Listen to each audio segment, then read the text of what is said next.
The views and opinions expressed on this program do not reflect the company, owners, management, staff, clients.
It's Thursday, the 9th day of November, 2023. Welcome to Bermuda's Daily Talk Show. It's the Daily Hour brought to you by the BAC Group of Companies, Medicals and Lenders. I'm Jamal Hartman. She's Sherry Vanderpool, and Maya Palacio will be with us in a bit to bring you the latest in her news break brought to you by People's Pharmacy. Hey, tall stuff. Tall stuff. Oh, well, you know, I was... Really? Nah, folks... You were they were teasing me backstage about something. If you only knew the conversation we were having. Teasing or telling the truth? It was teasing. It was teasing. If you all knew, Hi, Jamal. Laughing, but happy Thursday to you, Sister Sherry. Happy Thursday to you, Jamal. It's been a while. Thank God. Yeah, it has, Sister Sherry. It has. You know, what have you been up to? Just working, getting promotions and stuff, Jamal. Somebody gave me a promotion. Can you believe it? It's wonderful, awesome news. You know what? Congratulations. Congratulations. I was gonna say, it's the hesitation for me. No, I had to think of, you know, if we could play a celebratory song for you, but I just had the air horn here today. And that's celebratory. Yeah, don't mind when your team wins a goal or whatever, it's burr, burr, burr, burr. This was, you know. Yeah, you want to go. Yeah. How's that? That's good. You want you mean gold like medal or gold like in the net? It doesn't matter. They're both celebratory. Depends. If you're a Manchester United fan, you score a goal. It's probably a consolation. I don't know if it's a celebratory one. What wasn't their game like 4-3? So they didn't do too well the other day.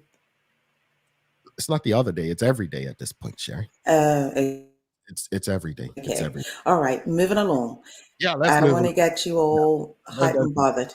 I'm already sipping on Theraflu this morning, as you can tell, folks. Your boy's a bit under the weather. Oops, gotta, you know.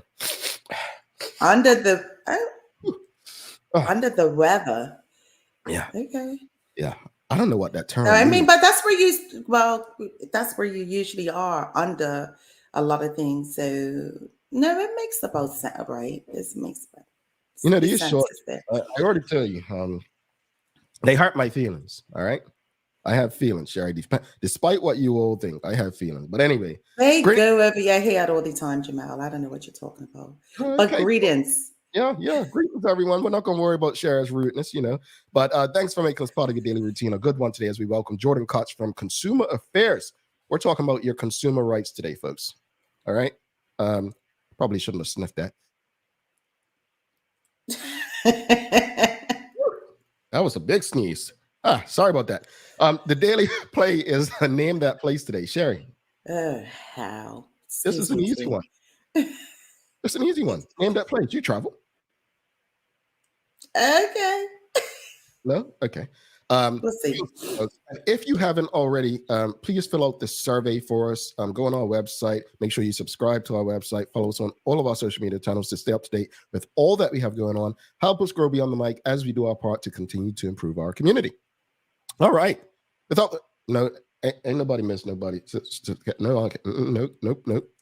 Kathy, he always misses me. This will be the longest I would say that he hasn't really talked to me. He's been seeing other women here lately, but you know, it's all good. The main one always is around. Huh? and is always there. So it's fine. It's I fine. guess, men will be men, I guess. Well, look, let's get into today, folks. There's a lot going on. It's a lot going on. It's a lot going on. And Yes, Jamal. I just want to reiterate.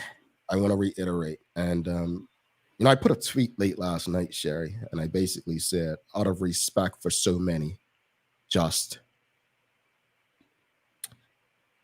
because I think emotions sometimes take over facts, right? And I think we have a community where we like to be loud rather than effective, and we have embraced popularity over true measurable results. So I just want to say again, out of respect for families involved, there are certain things we will not touch on this show. I know quite a few people who tune in do love a little Wendy Williams and the old Charlemagne, but it's just not going to get it here. Yeah. We want to, yeah, I know you're saying, but Jamel, you rant and this and that. Yeah, but it's not like that. It's really more governmental, Kranko. It's more finding solutions to problems rather than really basing everything on emotions. And if I get it wrong, responsibly coming on here, retracting and fixing that. So I just want to put that out there. With that said, there is a lot going on in Bermuda, and you are a responsible, sophisticated group of people who tune into this show. And I think we are the leaders in conversation in our community. And therefore, the question this morning, very simple, is what's the solution to your major concerns within the community? So the first question is to everyone in the audience. There are so many things. The health minister yesterday had a press conference, and in that press conference, she spoke about the universal health care may take a few years. We've had people who believe education. I know Roger is very passionate about education. That may be top of his list. Some people think the economy. Some people think crime. Some people think tourism. Some people think, along with economy, the cost of living, which could be separate to some. What is your major concern? Like, what concerns you most about present day Bermuda? Just say what concerns you most about present day Bermuda. That's the first question. Like, Sherry, if someone were to ask you what concerns you most about present day Bermuda, what would be the first thing you say? So, Jamal, I always kind of spread my answers across a couple of subjects, right? Or titles. So for me, the first thing would be the economy, right? Sure. And under that, then will fall, as you indicated just now, crime. And then we have, what was your third thing that you just said? Cost of living. Thank you, Paulie Rich. Paulie Rich put this up and said education system and cost of living, right? So those would be some of my top ones because I feel like they're interchangeable or they assist with each one. So the economy affects businesses and a lack of revenue being passed around throughout the island, right? And when there's a lack of that, then you have crime. That goes in place of it because people are trying to get what they need to survive. Why? Because the cost of living is quite high and so forth. So it just ends up being this domino effect of things that occur all the time. And if our economy is not thriving, I don't want to say booming, but thriving in some way, shape, or form, then these other things occur. We need a better buy-in from, I think, the private sector. I think we need giving the solutions already. We just want to sorry. we asked the audience. I don't want the solutions yet. Just want to find out what concerns them most. So cost of living, economy, and what else? Educate, crime, you said? Crime, yeah. All right. So audience, what concerns you most in present day Bermuda? Sherry said education system and cost of living by Paulie Rich. Suzanne Ingham says cost of living, crime, education. Ebony Souza says housing, more importantly, affordable housing. What else you got, audience? What concerns you most? I'll go, Sherry. I'll say if you ask me what concerns me most about present day Bermuda, I think the economy would be number one. Or education. I think they're tied for number one. Healthcare, I would say, because I don't know what universal healthcare looks like in terms of what they're trying to, like, does it look like the UK system, which I don't understand, but based on what I read in the news, seems broken? Does it look like Canada's, where, from what I know, people in Canada feel like they may not get paid a lot, but they don't have no worries when it comes to healthcare? I don't know. And for the minister to say that it's not looking like it's going to happen for another few years is interesting. But I think healthcare, education, and the economy would be top for me. What are your thoughts, audience? What are your major concerns in present day Bermuda? What are your major concerns regarding present day Bermuda? Tanya Cheeseman says education. Education's coming up a lot. Interesting. Yeah. So now the question of the morning, some of you have shared, what's the solution to your major concerns within the community? So, for instance, some of you said education. Well, the government keeps talking about an education authority. Is that a solution? What's the solution to your major concerns within the community? My solution, Jamal, for it all is, can we stick to a plan? Can we just stick to a plan and get it done? I feel like we find these plans and we try to find what we think is a solution, and we just throw it against the wall to see if it sticks. But within that, we end up uprooting different things that are going on the island. I just want us to have a plan and be consistent with it, and transparency. You know, my biggest word for 2021, 2022, now 2023 is transparency. And not transparency of just, let's just tell you a little bit, transparency of it all. As I mentioned before, the economy, what is the private sector doing? Because I feel like the private sector is booming. They making some money. But where's Bermuda seeing that? You know, we are supposed to be this tax haven, supposed to be this place. We're supposed to have all this money that passes through our island. What is the community seeing? We do see that you're giving it to different events like rugby. Let's not talk about that. And what has that yielded, right?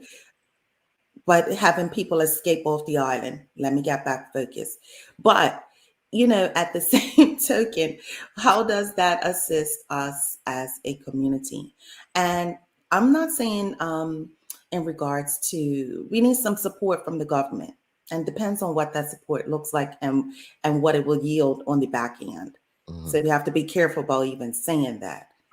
But I feel like the private sector, I want to know more of what they're doing for our economy, because I know that we are assisting in their corporations. So the audience is piling them in, Sherry. They're okay. Some more. So we asked, what are your greatest concerns with present day Bermuda? Janet Maynard says education, healthcare.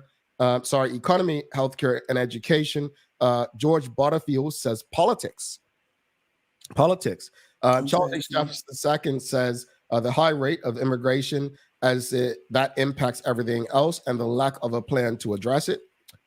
Karen Simmons says politics, two-party system does not work. It seems only towing the party line. So Polly Rich says, yes, Sherry, all this chopping and changing doesn't help.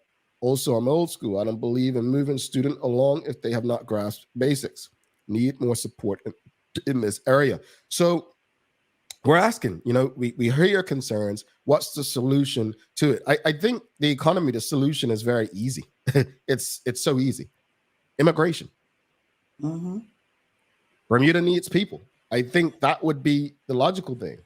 Now, while it may be easy to know what the solution is, we need to be creative as to how we, you know, get it done. Yeah.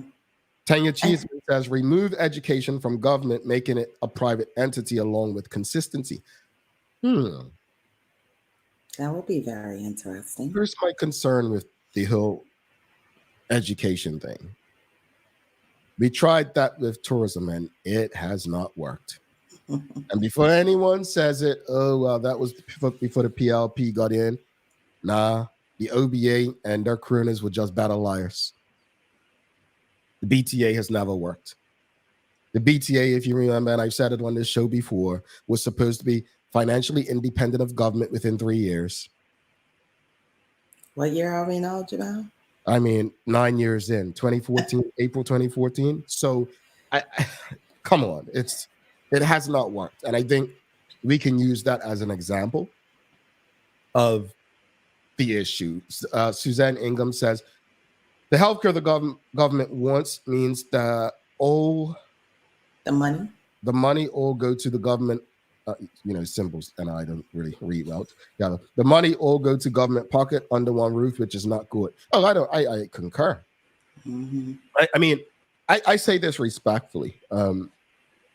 Everything they touch seems to burn. Zavain Spencer says universal mental health care would go a long way to addressing a lot of the other important issues. Indeed. Indeed. Definitely. That is also a big concern in Bermuda, right? Mental health and the lack of getting services for that. Homelessness. I would hope that would be top of mind when talking about universal health care. What's the solution to your major concerns within the community? Look, let's be real. Over the last few days, week, there's been a lot of talk on social media. Things that we're not going to repeat here. We have a lot of issues within our community, but I see no point in discussing anything without being solutions driven. Mm-hmm. What's the solution to the major concerns that you have within the community? I had a concern about the economy. I believe the solution is we need people in the country, immigration. Let's get some people in. Charles said people immigrating. Well, what's the solution to that? Mm-hmm. How do we keep people in Bermuda? Go ahead, Sherry. Sorry. And I said, pull some money from these private sectors. Pull it, Jamal. Why don't we have, some type of concession from some of the private sectors? I know we do have some, but I don't see it in our island with the amount of private businesses that are in Bermuda. And I think that is a major, major concern. Listen, we were hit Monday with so much stuff going on in our community, and island. And to have that going on and to have all of these issues that are happening, and as you said, having no major solutions. I keep saying, and as I think Paulie Rich said, all of this chopping and changing does nothing for our community or island. Mm-hmm. Nothing, Jamal. Mm-hmm. Let's try a plan over here. 2 or 3 years. Let's try a plan over here. We're 9 years later into a plan that we thought was going to work. Ain't nobody thought that tourism authority plan was going to work. Come on now. But okay, but I'm fine. I'm fine with trying it, Jamal. We tried it. First 3 years, we should have said, okay, it's time to revisit doing it a different way. Why do we still stick to something for as long as we're doing? You know what I mean? So it's just very annoying, and it's like it's just annoying, Jamal. Yeah. It's just so annoying. Charles H. Jefferson II says Bermuda doesn't just need more people, it needs more people who are going to contribute to Bermuda socially and economically, not just sending the vast majority of earned money out of Bermuda. Well, I would think that would be the plan. One would think that would be the plan, Brother Charles. But what's the solution? Like, how do we do this? And to Charles' point, we need more people. It'd be wonderful if we can have more Bermudians move back to the island. And, hopefully option number one, how to attract more Bermudians back. First, how to keep Bermudians in Bermuda, and then how to get them back. Ebony Souza says rent control needs to have a better finger on the pulse of the people's needs in conjunction with the people's purse. We also need to open up more of the affordable houses being utilized by gas workers. Huh? Gas workers? Huh? Yeah. Okay. Interesting. Okay. Suzanne Ingham says, we have young people who cannot read and don't know how to do math without a calculator. No life skills. I'm concerned about our youth. How do we fix it? What's the solution to it? How do we fix that? Can we go back to the basics? Well, I need a damn calculator. I don't know about you. I agree the economy should be a top priority, says Mark Arthur C. Phillips. Sean DeShield says homeless can to be addressed by renovating all of the many derelict houses and providing low rental options or rent-to-own properties. You mean the homes that are in government possession or like private homes? I'm taking it as saying private homes. Yeah. Can government take a private home and just renovate it and do that? I don't know. That's why I'm asking. I think that's where it gets dodgy. Mark Arthur C. Phillips says, Sister Sherry, business owners have a different opinion on taking more taxes from small businesses that are already heavily taxed. Well, no, I mean, I'm talking about that. You know, I think his point is taken from private sectors. I think the answer, it's not one thing, right? I mean, that's why we're having a conversation. We're brainstorming right now. We're trying to find solutions, not a solution. I think, you know, we have, let's use the economy, right? I'm going to stick with the economy because I don't think it's rocket science in trying to fix it. In order for taxes to come down and costs to come down, we need more people. Mm-hmm. We need more people. That's one. Then we go to step two. Let's try to keep Bermudians in Bermuda and then attract Bermudians back to Bermuda. And then aim for the best in industry who are going to help build Bermuda, as Charles said, not just economically, but socially as well. And let me add to that, and I want to answer Mark's statement to Mark's comment.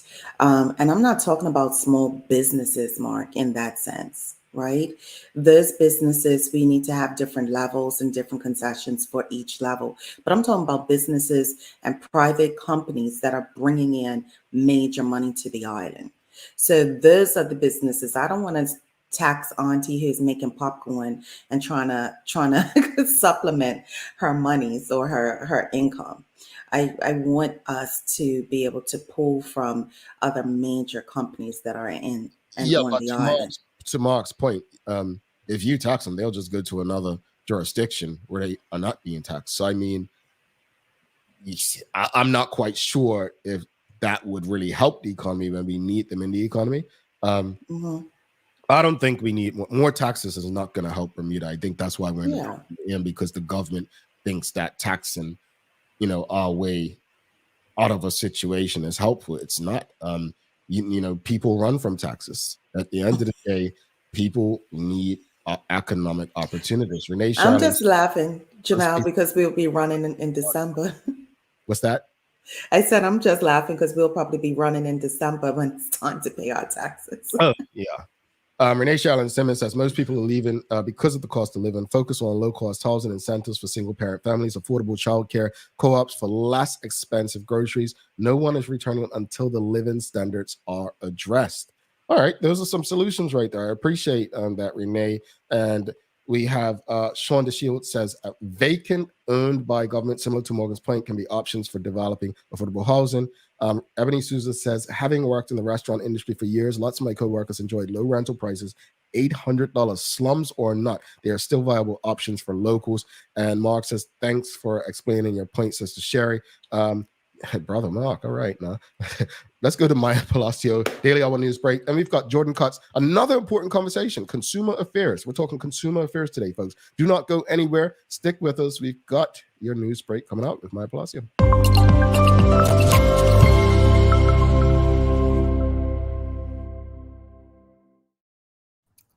Good morning. Good morning. Greetings. How are you? Honestly, guys, it's been a lot. It's been a lot. So that means you got a lot for us in the news break, huh? I got a good bit, but I'll try to keep it concise. Please. Well, did you want to comment on today's conversation at all? Like, what concerns you most? I mean, what concerns me most is the community. Truthfully, I know everything that was stated was a valued point, but for me personally, my plus is the laws. For a country that really prides itself, or a government that really wants us to be, or still wants us to be independent, I believe the laws that still hurt Black people are still present. That was specifically made for Black people are still there, and it's it's detrimental. And then let's not even go too deep in, but the laws that do with collisions. Let's be real. I mean, I've had multiple family issues with it, multiple best friends dying over it, and it's just like these laws when it comes to road collisions, road fatalities. It's just the laws for me. Understood. Right. Well, good morning, everyone. This is your Daily Hour Newsbreak brought to you by People's Pharmacy. Starting up the news this morning, while the Bermuda Police Service had a press conference yesterday updating us on 3 different incidents in Bermuda, most prominently the death of Marco Warren.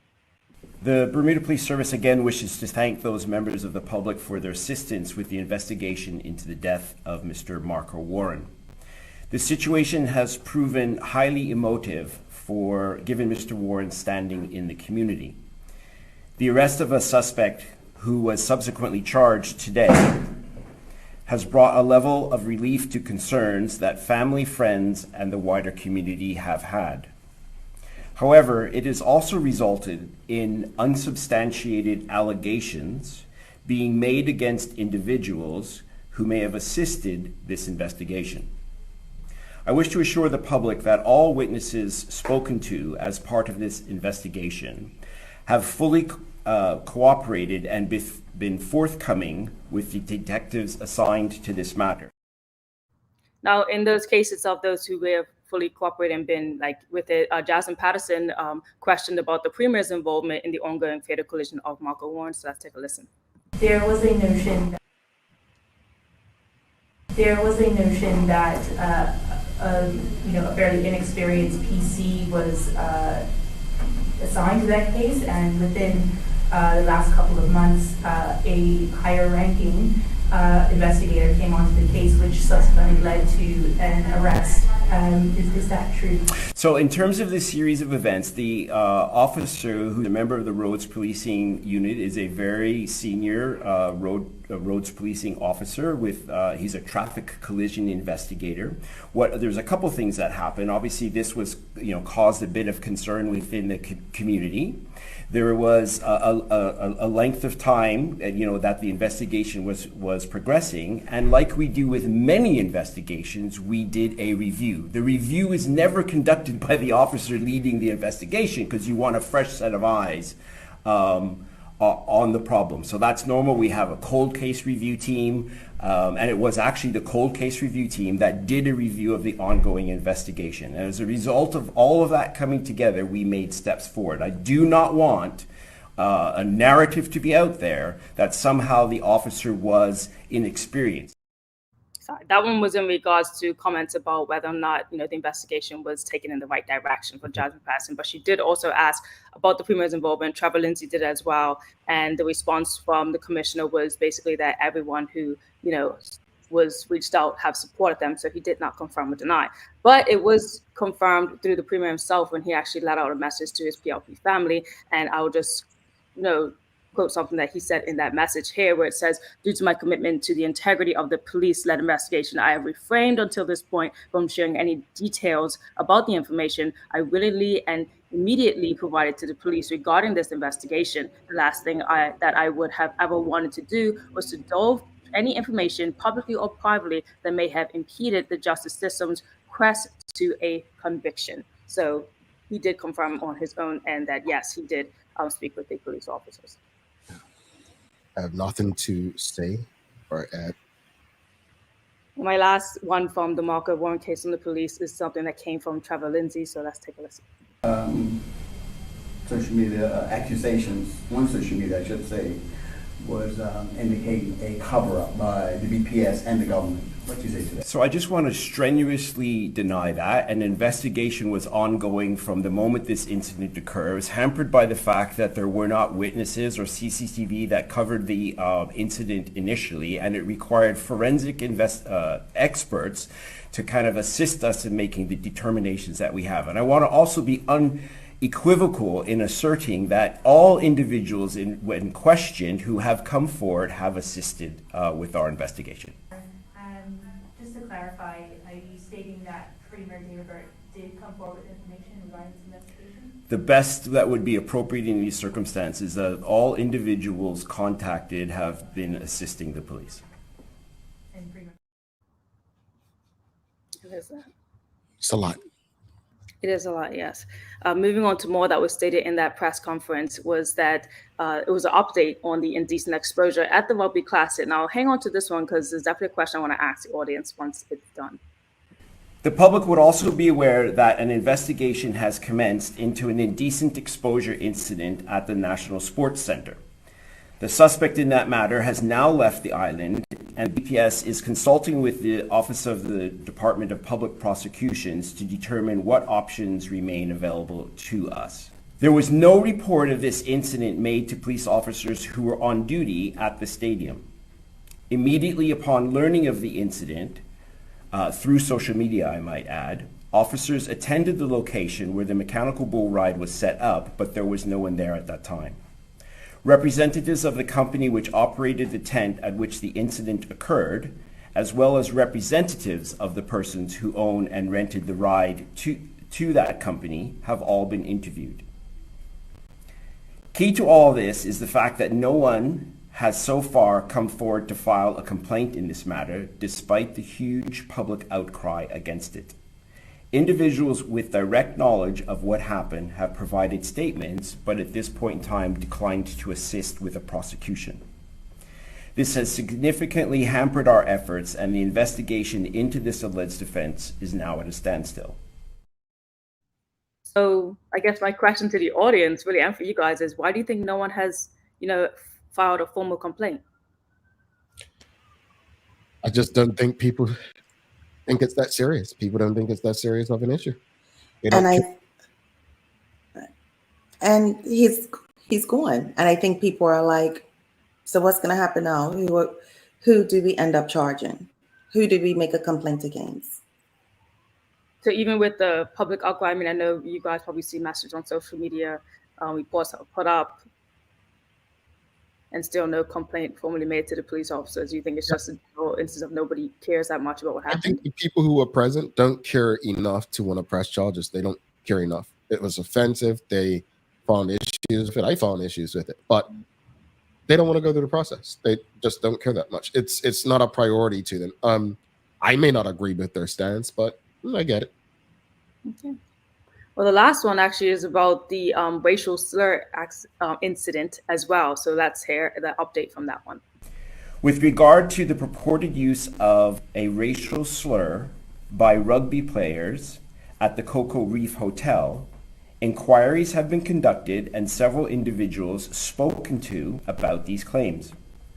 The social media post, which initially alerted the public and the police to the alleged incident, was taken down, and persons who said they witnessed the incident have declined to come forward and file a complaint. When persons who observe these incidents are not willing to give evidence before court, our options to progress these matters become limited.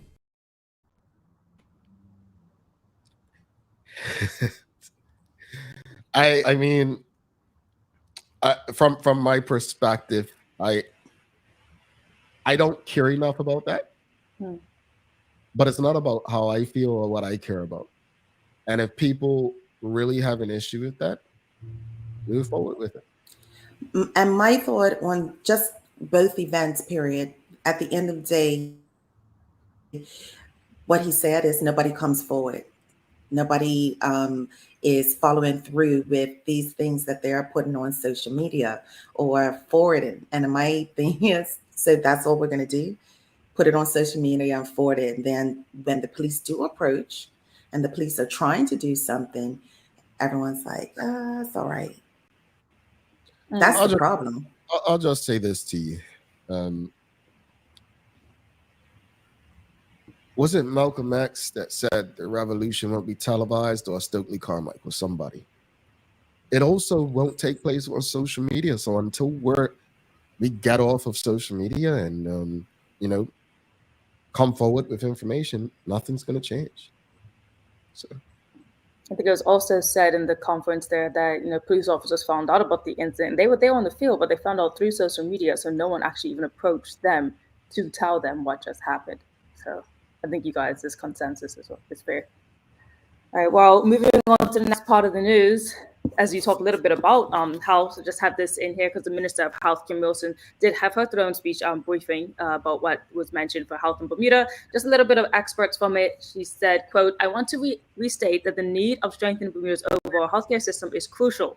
It is essential to improving our health outcomes, increasing efficiency and effectiveness in the system, and experiencing quality, affordable healthcare. Our healthcare system comes at a high cost and is not reflective by our health outcomes that must change. The Bermuda Health Strategy of 2022 to 2027 supports the core vision of healthy people in healthy communities. It sets out 8 strategic principles that are intended to set up a new path toward an equitable, accessible, and sustainable health system for Bermuda." And here are those 8 principles there on the screen for you guys. I'll just read out the first 4.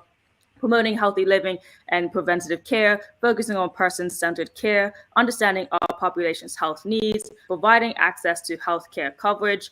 I'll just finish it up. Strengthening our healthcare workforce, harnessing healthcare technology, partnership and collaborative working, and preventing wasteful care and promoting efficiency. Those are the 8 principles of this newly set healthcare strategy, which is supposed to be completed in 2027. Years away, folks. And closing up your news today, you may have seen it, but this is your international news for the day, that Saturn rings will disappear from view in March of 2025. Now, this seemingly disappearing from the view in 2025, a phenomenon caused by the planet's rotation on an axis. So it's not going away forever. It will be back, but Saturn won't actually lose its rings in 2025, but they will go on an edge-on, meaning that they will be essentially invisible to us, Earthlings. This came from NASA confirming it to CBC. So we won't be able to see them in 2025, but they will be back. It's Maya's excitement for knowing this. Like, she's just...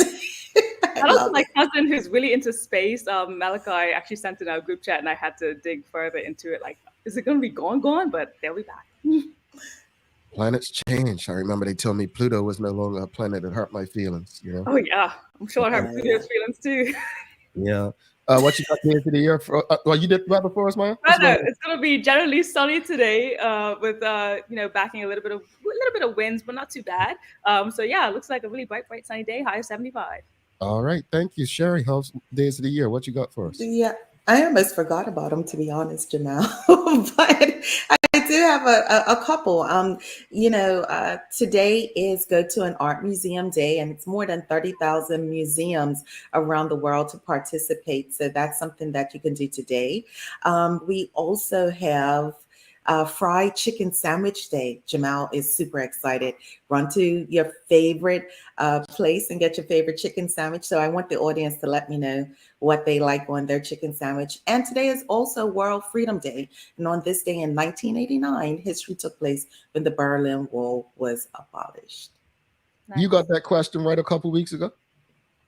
No, I said 1980. I didn't. I said it's in the 80s. I got a half a point that you kind of just was like, eh. Yeah, World Freedom Day. Chicken sandwich. Yeah, okay. Let us know what you like on your chicken sandwich, folks. Maya, thank you so much. We'll see you tomorrow. See you tomorrow. I don't eat chicken sandwiches. Sorry. All right, let's go for a quick commercial break. We'll be back. We've got Jordan Cuts coming up after this break. Stick with us. Well, yeah, here we go.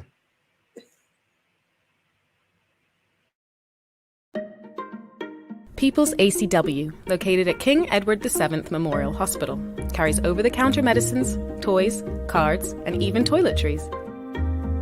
Our knowledgeable staff are there whether you're at emergency, visiting family, or a member of BHB staff, to show you our best even when you're feeling your worst. People's ACW, we're here for you.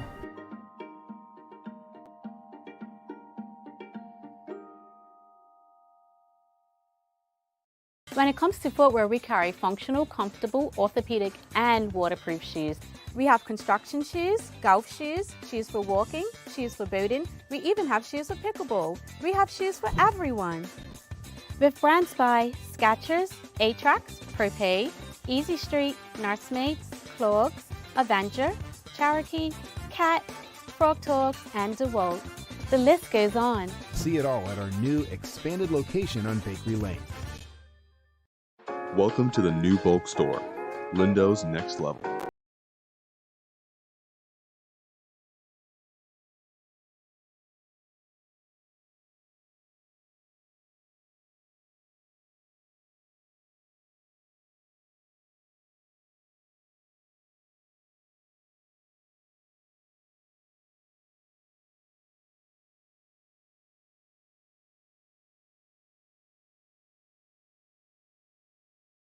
All righty, welcome back to the big show. Sherry Vanderpool, I'm Jamel Hartman. It's the Daily Hour brought to you by the BAC Group of Companies, Medical House, Lindo's, and People's Pharmacy. Folks, please don't forget, if you haven't already, go to our website, make sure you subscribe, but fill out the survey only once. It's on the website. We can share the link for you here as well at the end of the show. Follow us on all of our social media channels to stay up to date with all that we have going on. Help us grow beyond the mic as we do our part to continue to improve our community. Without further ado, we know a lot of you love to go to manager's list these days, but we do have a consumer affairs department. Yes, we do. But we have our special guest today. Let's give a warm TDH welcome to Jordan Cutts coming on from Consumer Affairs. All right. Calm down. Good morning, sir. How are you? I'm not too bad. Good morning, Jamel, and thank you for that wonderful introduction. And Sherry, I really liked the points that you raised earlier. So thank you. I think this is a really good dovetail in terms of what you discussed versus what we currently do here at Consumer Affairs. So I think it's a great opportunity. No problem. So just tell the audience a bit about, what it is you do and at Consumer Affairs, a bit about your background and the purpose of Consumer Affairs. So I'm currently the Business and Community Liaison Officer at Consumer Affairs. So part of what my responsibility is the education of the public of what is an unfair trade practice, what are their rights as a consumer, what are their rights as a landlord or as a tenant, and then also internal reporting so that we can try to, continue to improve our internal operations so that we are a better, essentially, regulatory agency on behalf of the government of Bermuda. So that's it in a nutshell. My background is, I'm actually a lawyer with registered called to the bar of the Bermuda Bar Association with a background in commercial and civil litigation, is also regulatory enforcement. So in a prior life, I was actually been in other similar regulatory bodies here locally. And before going to law school, I was actually with one of the local banks here as a commercial manager dealing with commercial lending.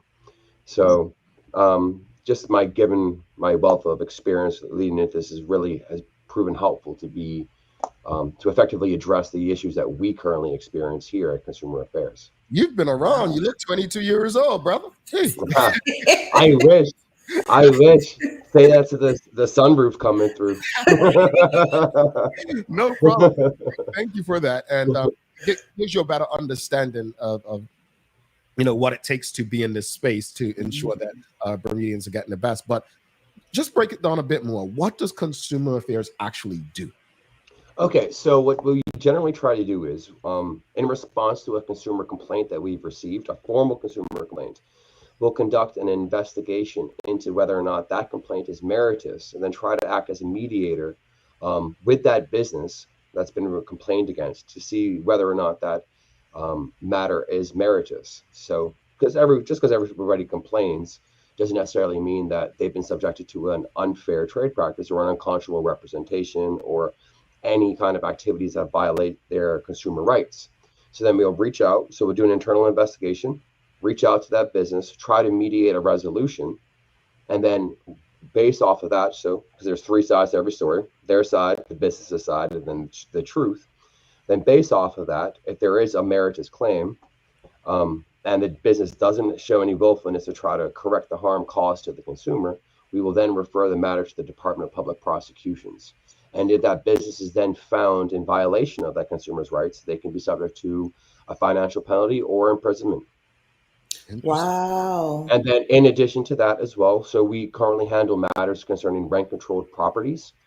So under the Rent Increases Domestic Premises Control Act, there are various rights that are imposed or granted to consumers or tenants of residential premises of rent-controlled properties. And so we also help to oversee those matters, particularly with regards to illegal convictions.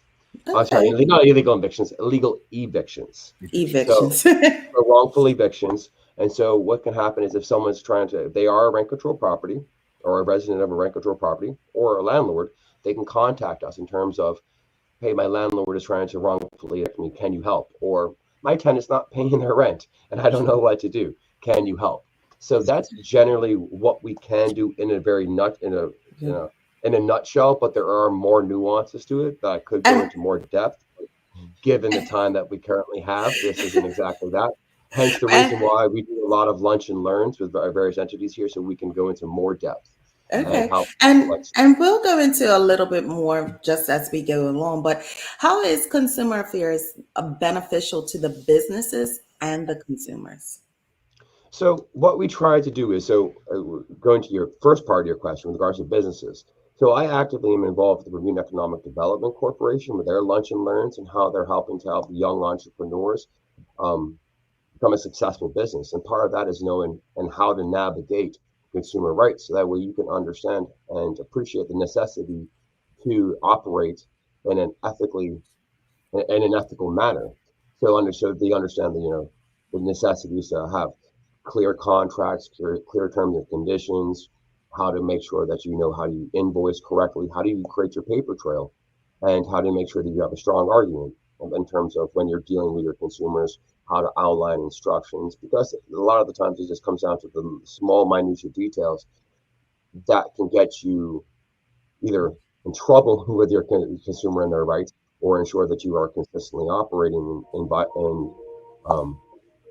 conjunction with the law. And also in terms of internal training as well, because a lot of the times employers, they may have all these well intentions, but sometimes you have these staff members who, and they might not, because a business owner won't necessarily be around all the time to oversee what exactly is going on.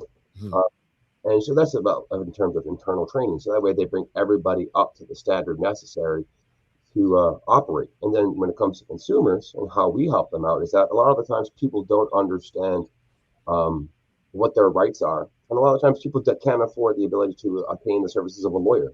It's a little bit difficult to say to someone, hey, how do you go? This is how you go and protect your consumer rights. And a lot of the times people think to themselves, but I can't afford a lawyer that's going to charge me $350 an hour, or $500 or $750, all to go into court to then determine, that I'm going to lose and then still face those legal fees. So we can help bridge that gap with that consumer, where we can help them understand what their legal rights are, pursue the matter going forward, and then if it does go to the DPP stage and it is brought before court, then helps that consumer know that, okay, if I do decide to take this any further, I have a very good position to stand on. So there are numerous benefits for both entities.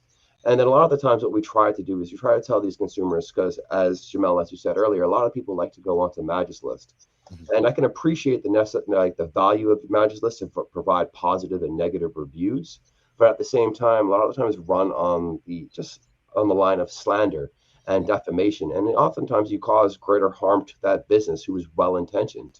So what we try to do is try people to take it offline and have a conversation with that business formally, not just orally, not just on WhatsApp, but by email, formal letters, so that way you can actually have the paper trail going, because we can't actually legally handle that matter until you've given that business a fair opportunity to correct the harm.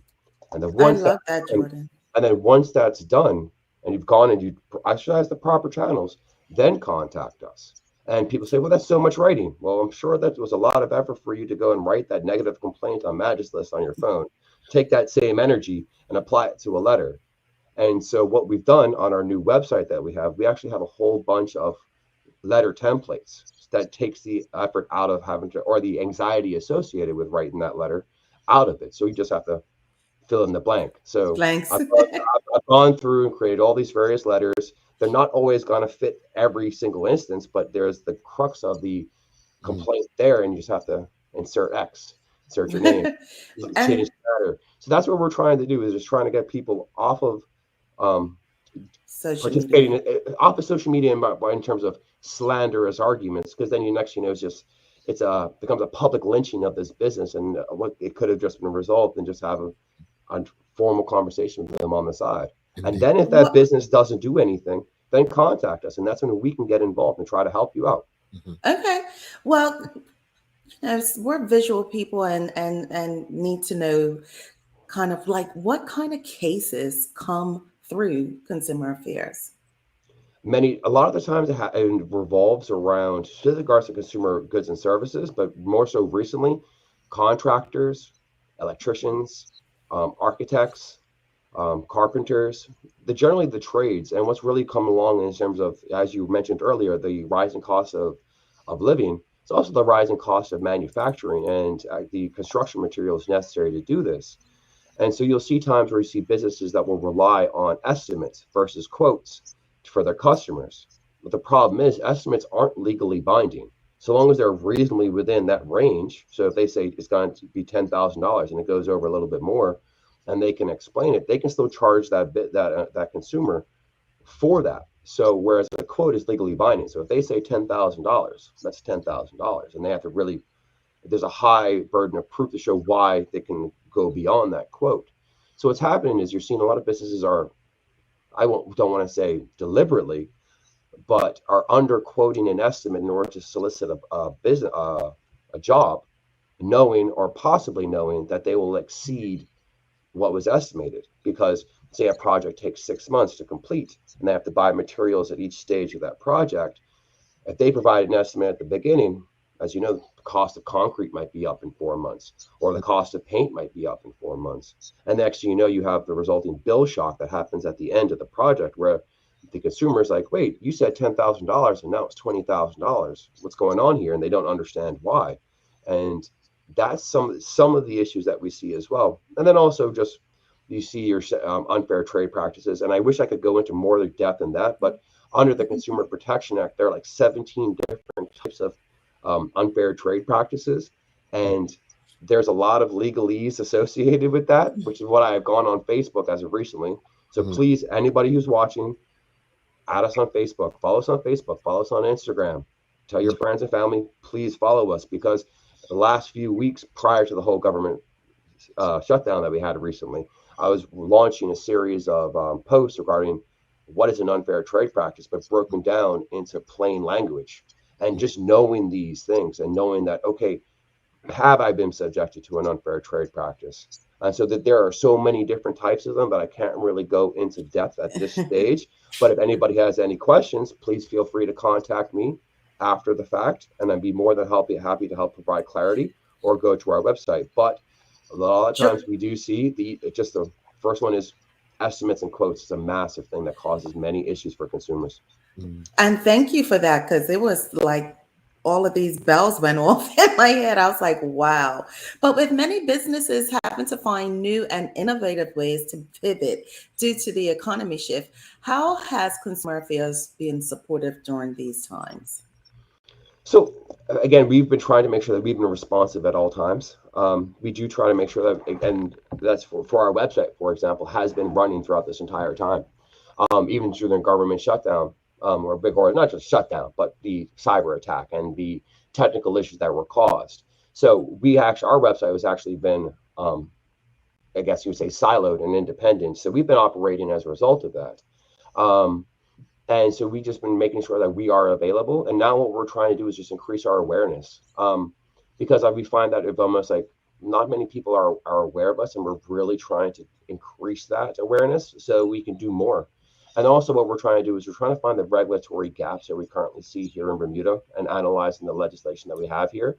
Because when you see social utilities and you see financial service providers and you see us with regards to consumer goods and services, there are gaps in there. So what we're trying to do behind the scenes is actually address these gaps and see how we can provide even more value in terms of our regulation and enforcement.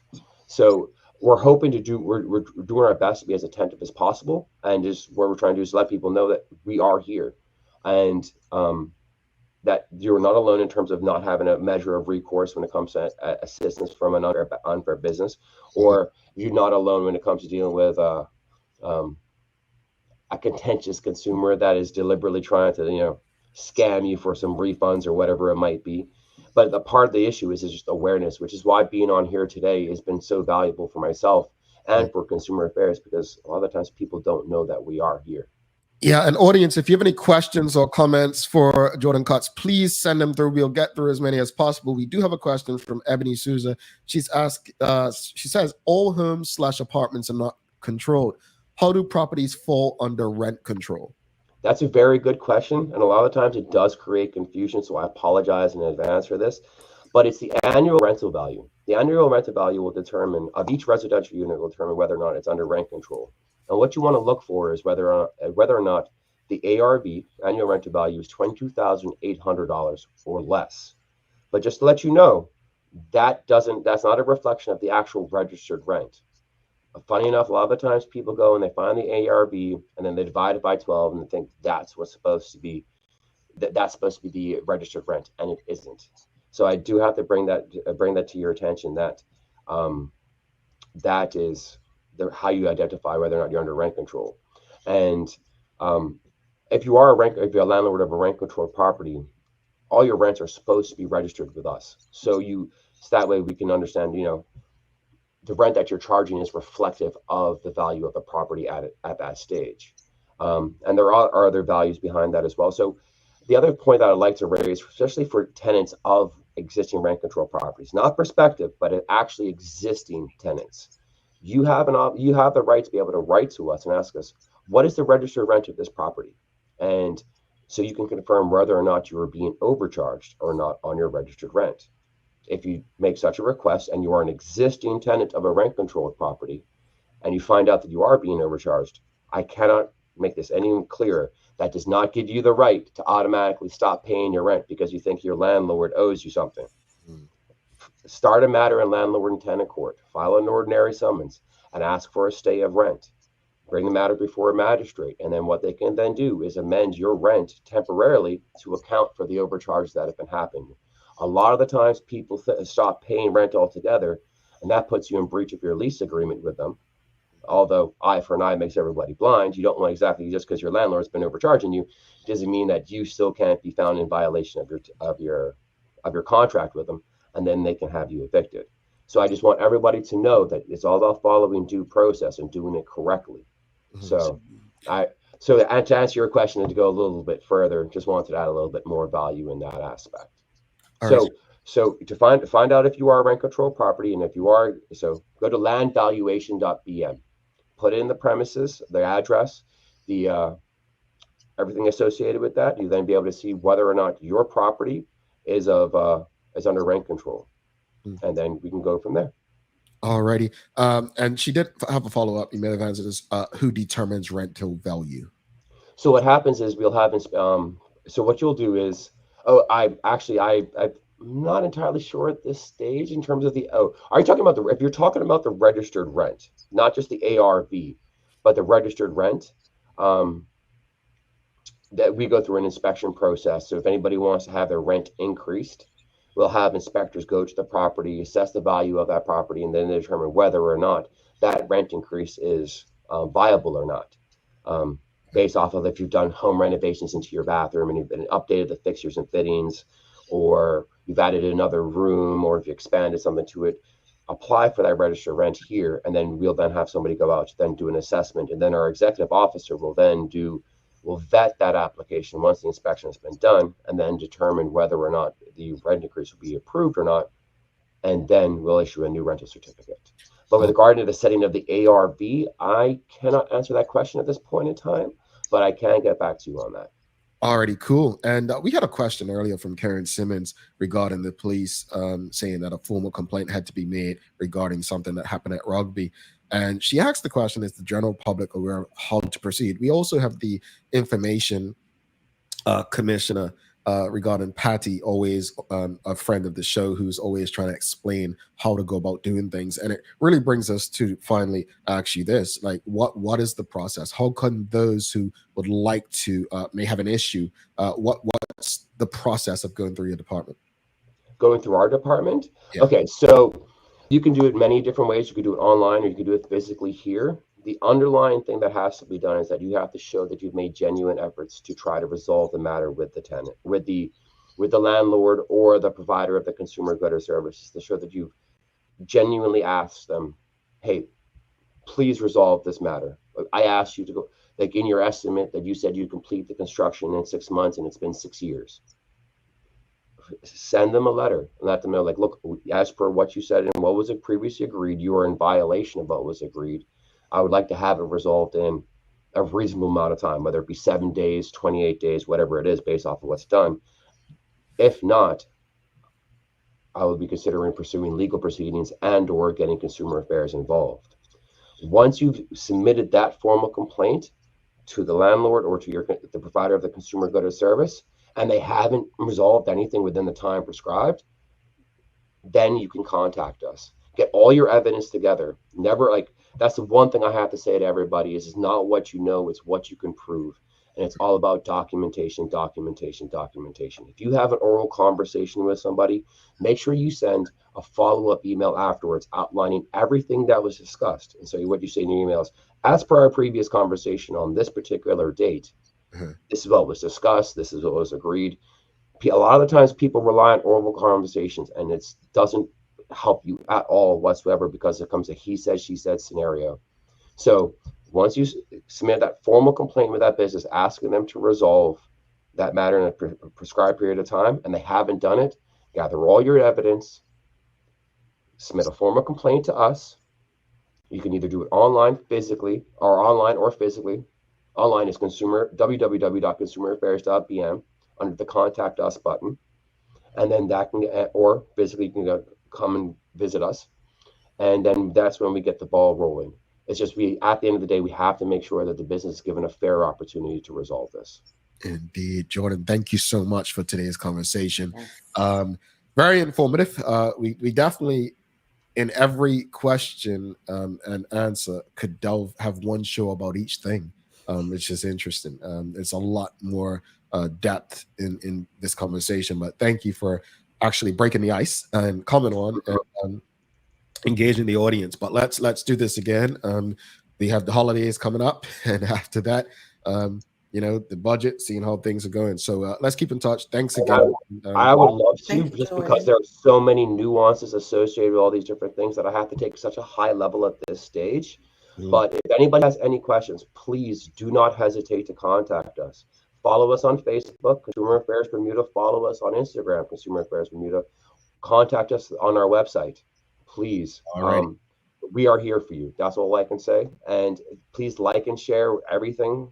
Let your people know, let your friends, family know, whoever is. And thank you so much, Joe. But thanks so much. We'll be in touch, right? All right. Thank you. Consumer Affairs, folks, if you appreciated the conversation, please give us a thumbs up, a love, a like. Make sure you share the information with your friends, your colleagues, your family. Good information, something everyone could use. We got to take our final break. We'll be back after this short message. Stick with us. Hi, welcome to ER Fisheries. I'm Jalen Steed, store manager and trained chef, and I'm here to help you with all of your food needs. Let's talk about why you should come and check out ER Fisheries. We offer the widest range of specialty meats and seafood items at price point that will absolutely fit your budget. As a chef, I'm able to answer all of your food questions, help you come up with meal ideas, and generally guide you in the right direction. You'll get a custom shopping experience unlike any other food store in Bermuda, where we'll cater to your needs and provide you with excellent customer service. Where else can you get quality cooking advice and quality products? I look forward to helping you with all your meal ideas.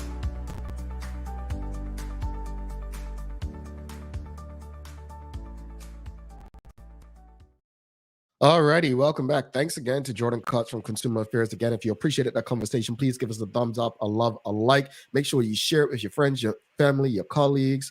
Also, thanks again to the BAC Group of Companies, Medical House, Lindo's, and People's Pharmacy for ensuring that we can have these conversations with you on a daily basis. It's time for the Daily Play, brought to you by Bermuda Trivia. Now available at stores throughout Bermuda. Follow Bermuda Trivia on Facebook, Instagram, Twitter, and TikTok to find out why it's Bermuda's favorite trivia game. Sherry, are you ready?